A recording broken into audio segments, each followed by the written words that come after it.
અને હવે તમામ સમાચાર જોઈશું વિગતવાર। અમદાવાદમાં પ્રેમાભાઈ હોલની પેરાફિટ નમી પડી છે। ભદ્ર પરિસરમાં પ્રેમાભાઈ હોલની પેરાફિટ નમી પડી હોવાની ઘટના। પેરાફિટ નમી પડતાની સાથે જ દિવાલ તોડવાની કામગીરી શરૂ કરવામાં આવી છે। ભદ્ર મંદિરે હજારો દર્શનાર્થીઓ આવતા હોય છે, ત્યારે અગમચેતીના ભાગરૂપે મનપા દ્વારા આ મોટી કાર્યવાહી હાથ ધરવામાં આવી છે। ભદ્ર પરિસરમાં આવેલા પ્રેમાભાઈ હોલની દિવાલ નમી પડી હોવાની ઘટના અને તેને લઈ અને સાવચેતીના પગલા રૂપે તેને તોડી પાડવાની તજવીજ શરૂ કરી દેવામાં આવી છે।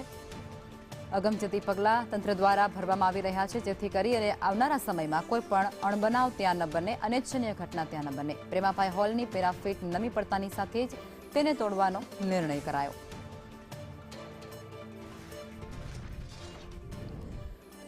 તો આ ઘટના સામે આવી રહી છે। ભદ્ર પરિસરમાં પ્રેમાભાઈ હોલની પેરાફિટ નમી પડી હોવાના તસવીરો સામે આવી છે અને ત્યારબાદ તેને લઈ અને કાર્યવાહી પણ થઈ રહી છે। પેરાફિટ નમી પડતા દિવાલ તોડવાની કામગીરી શરૂ કરી દેવામાં આવી છે। શ્રમિકો દ્વારા દિવાલ તોડવામાં આવી રહી છે।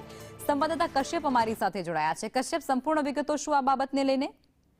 લાલ દરવાજા ભદ્ર પરિસરમાં આવેલો પ્રેમાભાઈ હોલ છે, તેની ઉપરની જે પેરાફિટ છે તે અચાનક નમી પડી હતી અને આજે સવારના સમયે ડેપ્યુટી કમિશનર જ્યારે રાઉન્ડમાં નીકળ્યા હતા ત્યારે તેને આ બાબત ધ્યાનમાં આવી હતી, જેથી હાલ આ રસ્તો જે છે તે બંધ કરવામાં આવ્યો છે અને તત્કાલ અસરથી આ નમી ગયેલી પેરાફિટ છે તેને ઉતારવાની કામગીરી છે તે મહાનગરપાલિકા દ્વારા શરૂ કરવામાં આવી છે। કારણ કે ભદ્ર પરિસરમાં આવેલું જે મંદિર છે ત્યાં દરરોજ હજારોની સંખ્યામાં ભક્તો આવતા હોય છે અને ટ્રાફિકની અવરજવર રહેતી હોય છે।